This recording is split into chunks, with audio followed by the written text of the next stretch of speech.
Hola, buenos días, buenas tardes, buenas todo a todo el mundo, porque sé que nos seguís seguramente hoy desde Argentina también y desde muchos sitios donde estáis escondidos siguiendo este programa que estás leyendo en El País Opinión, donde ya sabéis que solemos hablar de libros con aquellos que escriben libros, que son muchas veces los mejores prescriptores.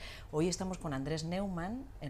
Bienvenido, Andrés, a nuestro programa. Muchísimas gracias. Sabéis que es premio Alfaguara. No me voy a entretener con presentaciones que las podemos encontrar en cualquier lado, porque quiero entrar a hablar de su libro y de los libros que ha elegido para compartir con vosotros.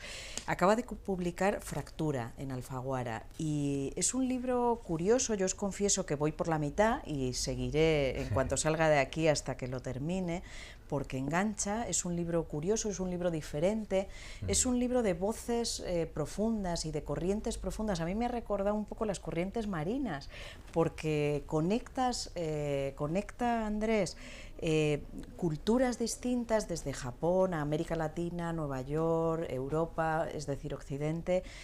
Conecta culturas, pero conecta personas también, y por eso he pensado en las corrientes marinas de fondo que nos unen con acontecimientos, bueno, muchas veces imprevistos. Andrés, no sé si es una buena lectura la que he hecho, si te parece que es un libro para conectar corrientes y conectar personas. Bueno, en primer lugar, encantado de estar en este programa, del que soy seguidor, y en segundo lugar, decirte que es impresionantemente profético lo que acabas de decir, porque el libro no te da una revelación argumental, sino solo metafórica. Concluye exactamente así, como lo acabas de decir, con las corrientes marinas. ¿Sí? Ese es el final del libro. No lo sabía. Digo, esto no revela nada del argumento, ¿no? Pero sí, sí termina precisamente con un flujo acuático. Es un libro que... Spoiler, pero... Pero bueno, no hemos así. dicho nada, ¿no? Corten. Es un libro que trata de tres fuerzas que yo creo que no tienen patria, que son la energía, la economía y el amor. Y el libro trata de indagar en las corrientes subterráneas y a veces marinas que interconectan espacios y personas que en apariencia no tienen nada que ver. Y además creo que la ficción, la lectura en general, igual que los viajes, son herramientas humanistas que permiten precisamente acercarnos lo lejano y ponernos en el lugar del otro, que siempre es más o menos uno mismo en otra circunstancia, ¿no? Con lo cual, claro, el libro tiene algo también de experimento con la noción de antípoda. ¿Cómo podemos saber que algo está lejos? Y por eso el punto de partida de la novela de Fractura es el terremoto que hubo en el noreste de Japón el 11 de marzo de 2011, cuando se produjo el tsunami y el accidente nuclear de Fukushima. Y yo estaba todo el rato visualizando la estructura de la novela como un epicentro lejano que va poco a poco, mediante su onda expansiva, ocupando territorio hasta que llega a la cocina de nuestra casa. Y esto conecta de algún modo con aquel poema de Brecht, que en realidad no es de Brecht, es del pastor Niemöller, pero se lo atribuyen a Brecht, y como Brecht dijo casi todo lo inteligente que se puede decir, se lo vamos a atribuir también a él, cuando decía que claro, que vienen a buscar a los vecinos y no hiciste nada, y vinieron a buscar a los judíos y no hiciste nada, y vinieron a buscar a los otros y no hiciste nada. Y cuando vinieron a por ti ya no quedaba nadie para defenderte. Entonces, está citado el poema sin escribirlo entero, pero está citado por un personaje, creo que la periodista novia norteamericana de Nueva York. Exactamente. Sí. Entonces, bueno, se trataba un poco de superponer tiempos y espacios para tratar de ver cuál es el fluido que los une.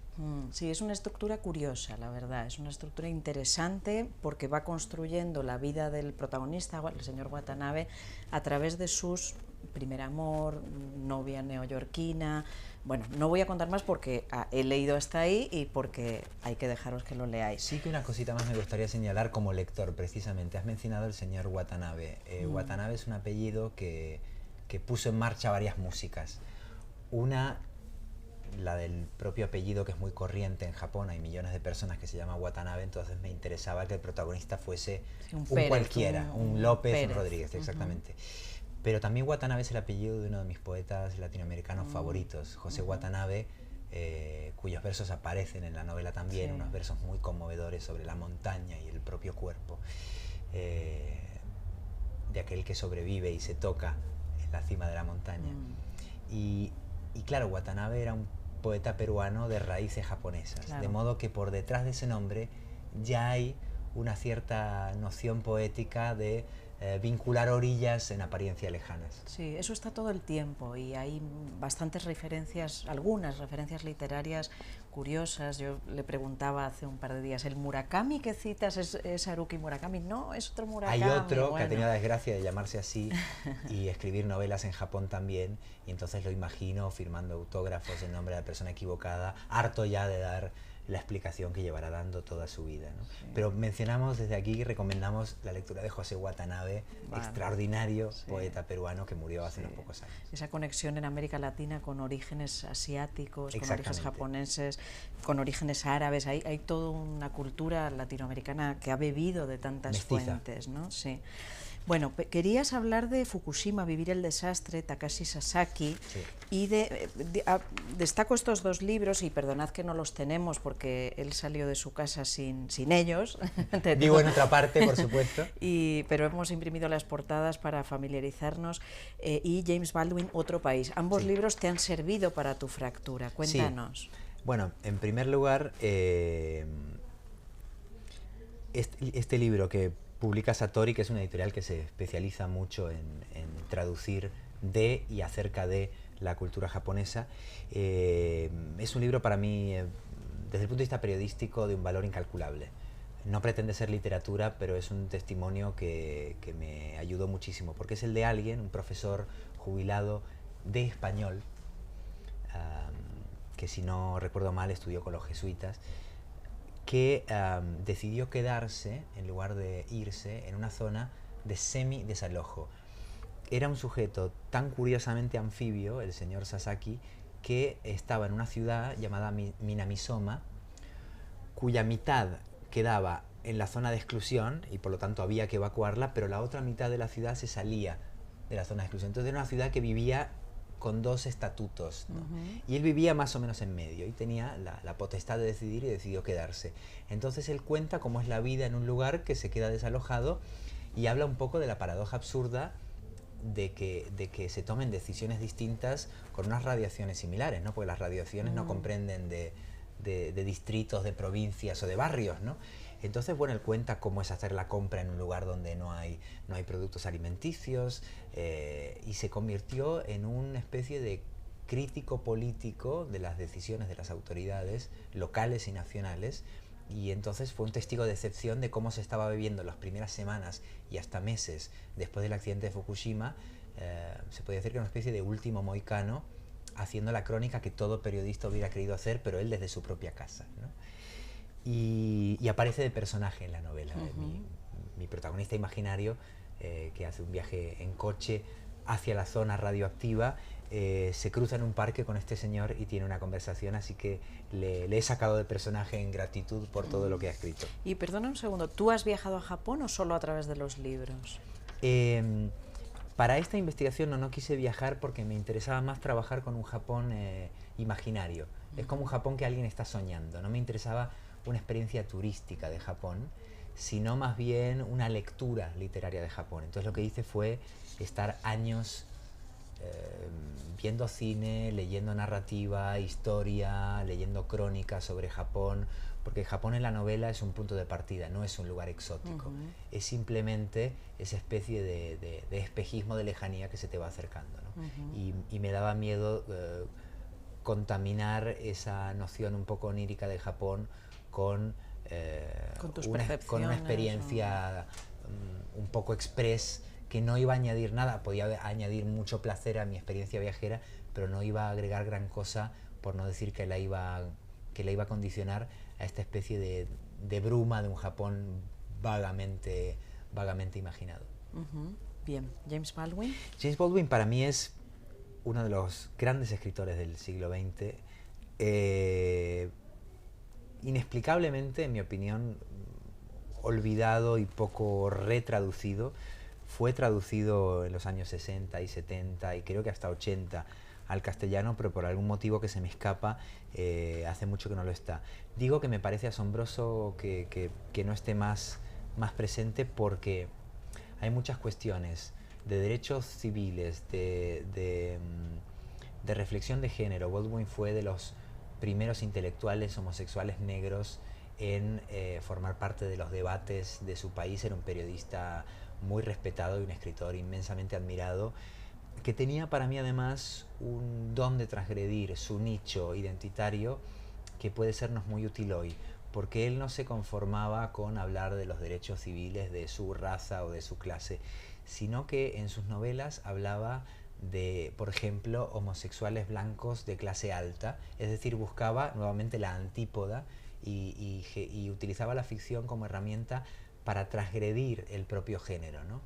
Entonces, claro, por razones, digamos, políticas e ideológicas, me extraña que ahora no esté más en boga, pero es que además la prosa de Baldwin es de un nivel poético e intelectual como pocas veces he visto. Es de una belleza increíble, y esta novela transcurre en Nueva York en general y en Brooklyn en particular, y habla de un músico de jazz que en lugar de morir al final siendo el protagonista, la extraña maniobra narrativa de esta novela es que el que parece el protagonista se suicida al principio de la novela. Cuando uno se enamora del personaje y de sus conflictos, el personaje decide retirarse de la historia y lo que queda son sus deudos. Su vacío. Entonces es una novela que por razones tanto emocionales como estéticas como políticas me parece urgente reeditar. Bueno, pues cuando vayáis leyendo el libro iréis entendiendo el sentido de recuperar estos libros.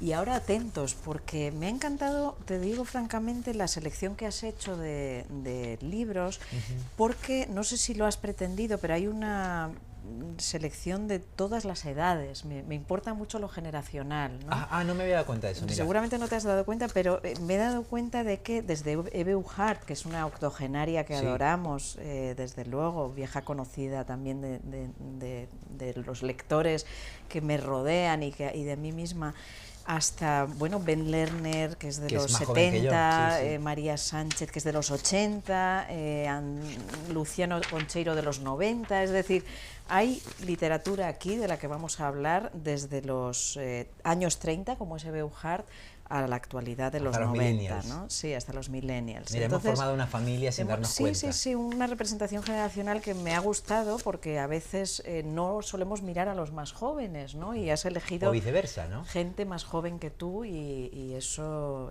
creo que nos puede ayudar Berna, a todos yo creo a que, seleccionar. Totalmente de acuerdo. Yo creo, Berna, que la abuelez como vínculo no solamente es muy poderoso en la familia, sino que en nuestros hábitos de lectura muchas veces se producen conexiones extrañas y emocionantes entre una generación y la generación de sus abuelos, ¿no? Claro. Ya sabemos que matar al padre lleva implícito renacer al abuelo, ¿no? Entonces estas idas y vueltas generacionales muchas veces los países o sus sociedades no las hacen, pero las bibliotecas sí las recuperan. ¿no? Pero lo interesante es que un autor mire a lo que viene, a los más jóvenes que él.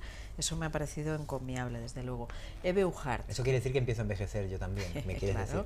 Bien. Sí, es Camilo Asciende y otros relatos. Eve Uhart es una gran cuentista argentina también, ¿no? Sí, he seleccionado, primero decir que Eve Uhart es un personaje anómalo dentro del canon argentino, es decir, está llena de paradojas. Tiene un nombre que parece salida de un cuento de Borges, ¿no? Porque uno piensa en Tlön, Uqbar, Orbis Tertius, y Eve Uhart parece, digamos, una invención onomástica borgiana. Eve Uhart estudió filosofía y uno entonces se imagina que es una escritora muy borgiana. No hay escritora más refractaria e incompatible con Borges que ella. O sea que es una escritora filosófica argentina antiborgiana, lo cual ya la convierte en una especie de prodigio infrecuente. Ha cultivado diferentes géneros y ahora se está dedicando más a una especie de crónica de viajes narrativas, que es también muy interesante porque aborda una periferia que ya no es literaria sino geográfica. Está viajando mucho al norte o a la Patagonia, está haciendo un mapeo narrativo del país, de Argentina, jugando con la no ficción.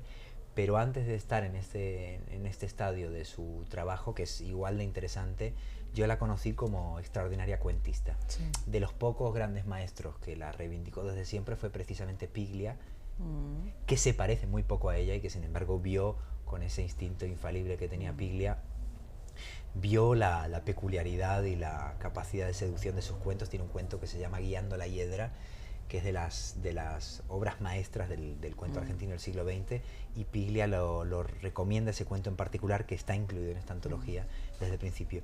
Y he seleccionado esta edición de Interzona y no otra porque es el libro que me dio a mí a conocer a ella.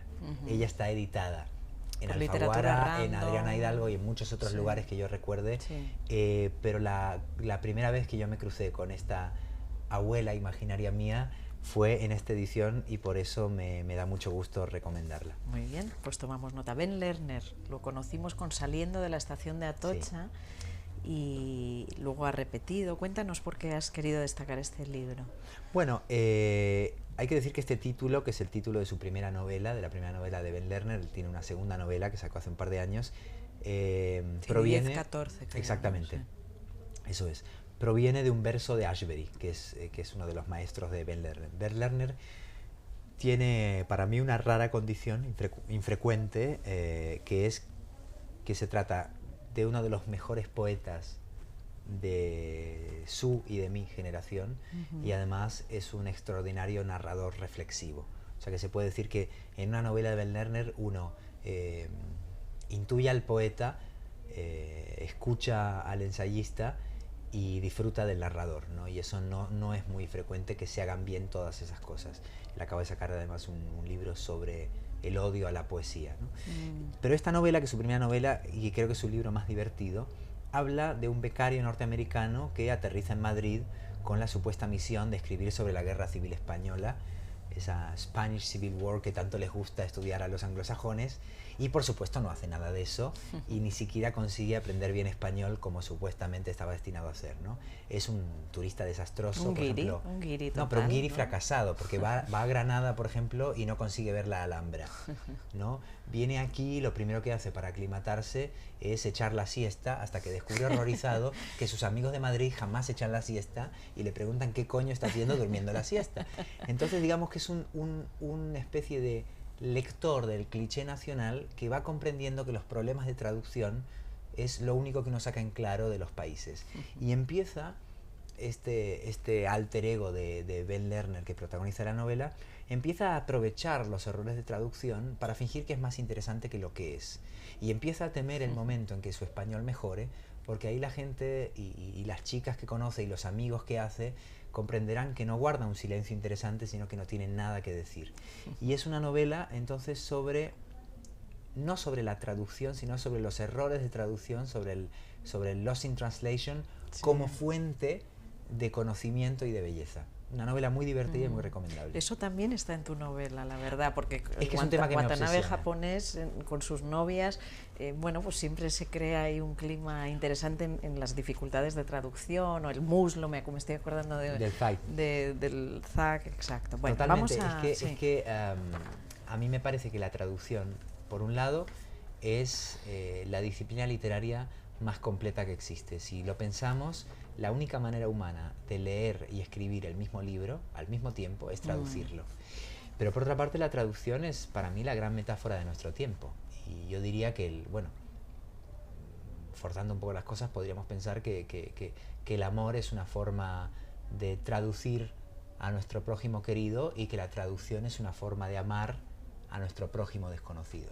Así que creo que la traducción no solamente es un ejercicio lingüístico inigualable, sino que también es una manera de estar en el mundo. Sí, además la literatura al final va de encontrar voces, ¿no? Y en esa traducción. Exacto. Bueno, vamos a hablar de María Sánchez. Negociar entre tu voz y la mía, sí. Claro, Bueno, Cuaderno de campo. Sí. Nacida en Córdoba en el 89, por eso estamos ya ahí con las jóvenes generaciones. Sí. Cuéntanos. Sí, con esa juventud abrumadora con que se sigue renovando la literatura. A mí me gusta mucho leer a los poetas jóvenes, porque yo creo que en realidad la edad de un escritor viene definida por la edad de los autores que lee. Cuando todos los jóvenes te empiezan a parecer malos es cuando estás acabado. Exacto. ¿No? Cuando tú anuncias que los jóvenes ya no saben escribir como antes, es cuando es mejor que te retires a cuarteles de invierno. Entonces yo, para tratar de generarme un antídoto y no caer en esa vejez biológica en la que caeré como todo el mundo, pero mantener al menos cierta vitalidad estética, trato de aprender de los poetas nuevos. Y este es un primer libro muy trabajado. Me consta que estuvo años tratando de no apresurarse al publicarlo. porque todo buen libro de poesía es una mezcla de prisa y paciencia.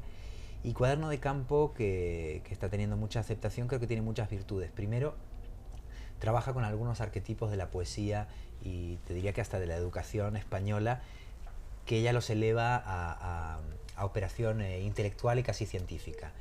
La relación con el terruño, la memoria del campo. Es veterinaria ella, por lo que he visto. Claro, y hay mucho de ¿cómo te diría? De zoología genealógica en este libro, ¿no? Es como si un bisturí, sí, veterinario, ingresase en una materia muy visceral y muy atávica, muy telúrica, para producir un cierto grado de abstracción teórica. Es decir, es un libro muy emocional, muy visceral, muy desde el pensamiento de género y de la relectura de la familia y de la genealogía desde el lugar de la mujer, pero todo eso se hace con una cierta voluntad reflexiva que a mí me resultó muy estimulante. Es un libro que además hablábamos del diálogo intergeneracional. Es un libro que se dirige con dolor y con amor al padre, al abuelo, a las figuras educadoras y opresoras que todos tenemos en nuestra familia. Hablando de mujeres, también Rebecca Solnit, también una vieja conocida de este programa, porque su libro, su primer libro, ay, no me acuerdo ahora, de los hombres los hombres me explican cosas, sí, ha sido fascinante, nos ha encantado, no solo a mí, sino a algunos de los invitados al programa, pero hoy nos trae su segundo, que aún no está traducido, The Mother of All Questions, que supongo que vendrá próximamente a España. Yo intuyo, ¿no? Que sí, me imagino que está a punto de ser traducido, y como el libro que dio lugar al uso de este neologismo del mansplaining, que es un concepto que retrata con bastante justeza lo que nos han enseñado a hacer a los hombres, ¿no? Ese libro se llama Los hombres me explican cosas. Bueno, este es el siguiente, o su secuela, ¿no? The Mother of All Questions, la madre de todas las preguntas o de todas las cuestiones, según como queramos traducirlo. Hay un cierto juego de palabras implícito en él. Y la madre de todas las cuestiones es precisamente una pregunta que le hacen a ella. El libro arranca así. Ella está dando una conferencia sobre Virginia Woolf, y concretamente sobre este ensayo fundacional que no es de la habitación propia, sino otro que se llama Killing the Angel in the House, matando al ángel en casa, que creo que cuando uno relee los ensayos de Virginia Woolf ganan mucho leyéndose juntos. Por un lado, como la conquista del espacio propio para todo individuo general y para una mujer históricamente en particular es el punto de partida de cualquier actividad profesional, intelectual, etcétera, el espacio propio físico y simbólico.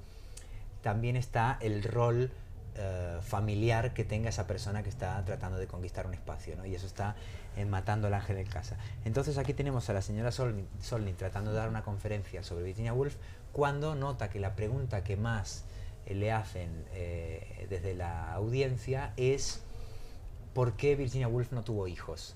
Rebecca Solnit tampoco los tiene, y se da cuenta de que ella, en lugar de estar hablando de la obra de Virginia Woolf, está tratando de responder al patriarcado de fondo, por qué faltó a su deber de madre, ¿no? Entonces eso pone en marcha un mecanismo reflexivo que va pasando por diferentes temas, incluyendo Virginia Woolf, por supuesto, hasta llegar a una cuestión que me parece interesante, que es la incorporación de los hombres al pensamiento de género. Ella lo sitúa periodísticamente en 2014, pero por supuesto es muy anterior. Y creo que este es un libro de feminismo inclusivo que es muy interesante, porque lo que hace no es dividir el mundo entre hombres y mujeres, sino entre ciudadanos que son conscientes o no de los vicios de su educación de género. Y entonces es un libro que creo que es muy estimulante para hombres y para mujeres. Habla también, tiene un capítulo que se llama Los hombres me explican Lolita, ¿no? Que es muy hilarante, y en general tiene una virtud muy anglosajona del ensayo de divulgación, que es hablar de cuestiones complejas con un tono casi deliberadamente simple y con cierto sentido del humor impertinente. Me parece un muy buen libro, y estoy seguro de que a lo largo de este año 2018 saldrá su necesitamos este tipo de libros, y sobre todo en este momento. Quien lo quiera leer en inglés, porque esté interesado en esta etapa tan bonita, pues está en Granta Books. Muy bien, y por último, un par de libros interesantes sobre el tiempo, ¿no? Andrea Kohler, El tiempo regalado, un ensayo sobre la espera que está en Asteroide, y Luciano Concheiro, que fue finalista del anagrama de ensayo Contra el tiempo. Sí, como en teoría ya no tenemos tiempo para seguir en tu programa, yo he tratado de ejecutar esta maniobra perversa que consiste en tratar de demostrarte que no importa el tiempo cuando tú estás tratando de cortar. A ver cuánto puedo sabotear este programa. Me parece que son dos libros que, aunque no tengan... O sea, era premeditado, directo, ¿eh? Sí, Terminar sí. con esto. Tú sabías que venía el hachazo. Todo en narrativa es perverso, ¿no? Porque así por lo menos nos mantenemos un par de minutos más hablando de libros. Creo que, a ver, en este ratito del programa vamos a tratar de perder el tiempo para recuperarlo, que de eso habla un poco este díptico de libros. Hay un verso del poeta Carlos Pardo que yo siempre recuerdo, que es cómo recuperar mi tiempo y malgastarlo. Muchas veces actividades que en teoría nos distraen de lo urgente nos recuerdan lo importante, y uno tiene una sensación casi de ciencia ficción, que es que cuando uno detiene la prisa y empieza teóricamente a perder el tiempo, uno de algún modo empieza a ganarlo, a recuperarlo, porque vuelve a conquistar el dominio de su ritmo temporal, ¿no? Entonces, el libro de Andrea Köhler habla de las distintas variantes que existen de la espera: la ansiedad, la expectativa, a veces la expectativa defraudada, cómo manejamos, lo mal que manejamos ese margen de espera donde estamos, digamos, ansiosos porque un acontecimiento venga a llenar un hueco. Y ella lo que hace es detenerse en ese hueco y tratar de investigar qué tipo de conocimiento y de experiencias emocionales surgen en esos espacios de transición donde en teoría no pasa nada, ¿no? Diría que es un libro de autoayuda cronológica. Y Contra el tiempo, que es un libro complementario y muy distinto también en lo cultural. Es un filósofo mexicano para mí muy brillante y muy joven que tengo entendido que ahora está investigando sobre el México profundo.